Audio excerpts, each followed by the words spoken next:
భారతదేశం నేను నిన్ననే చెప్పాను, ప్రపంచవ్యాప్తంగా పుట్టుక రేటు తగ్గిపోతుంది.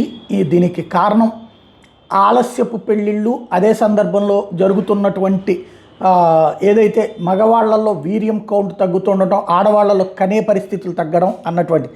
అయితే ఇది భారతదేశంలో ఎలాంటి పరిస్థితి ఉంది అంటే, ఇండియా ఫెర్టిలిటీ రేట్ అంటే పిల్లల్ని కనేటటువంటి లేదంటే కనుక పునరుత్పత్తి చేసే సామర్థ్యం 2% కంటే తగ్గిపోతుంది.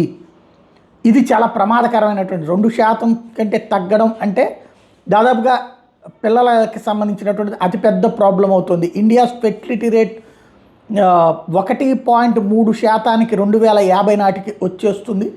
కేవలం సింగిల్ చైల్డ్ మైండ్ సెట్ వల్లనే ఈ పరిస్థితి వస్తుంది. అంటే పిల్లల సంఖ్య క్రమంగా తగ్గిపోతుంది అన్నటువంటి విషయం తాజాగా వస్తున్నటువంటి ఈ ప్రపంచవ్యాప్త ఫెర్టిలిటీ సిచ్యువేషన్స్ టైంలో బయటకు వస్తున్నటువంటి అంశం.